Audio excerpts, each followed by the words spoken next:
And I'm talking about the brother Nidal Hasan, the incident that happened at Fort Hood on Thursday.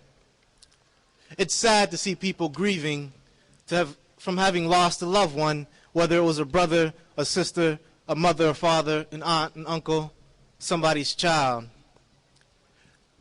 But we have to ask, how often has the face of an Iraqi person or someone from Palestine or Afghanistan been put on the front cover of the Washington Post or the New York Times or any paper in this country? When has CNN, MSNBC, we know Fox ain't gonna do it, and probably not the other two either, but when have any of those news stations, 24-hour news stations, gone to Iraq and talked to an Iraqi person who had a bomb dropped on their home? When have they gone into a hospital and talked to some little child in Iraq who had their face burnt off or had their arms or their body burnt up because of some bomb that was dropped on their home? When have they talked to a Palestinian person who was there in 1948 for al-Nakba, when they had their homes taken from their hands and given to some Jewish person from Europe who had no ties to Palestine? When have they done that?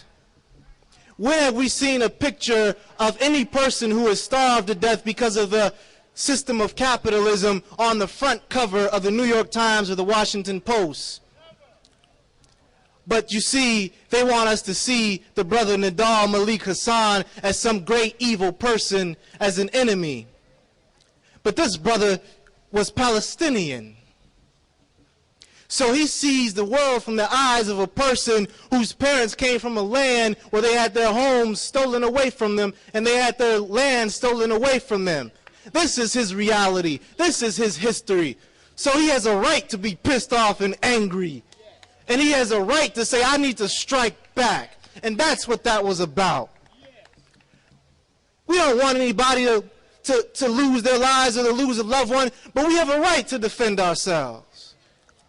That brother was standing up for the Palestinian people whose voices don't get heard. He was standing up for the voices of the Iraqi or Afghani people whose voices don't get heard.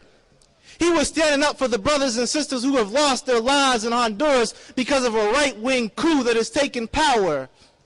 He was standing up for the union members in Colombia who have lost their lives because of Killer Coke or Nestle.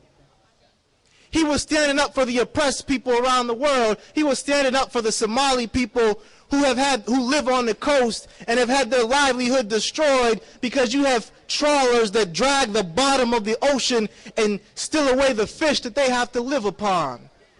Or for the people who get sick because nuclear waste is dumped in the oceans and it washes ashore in Somalia.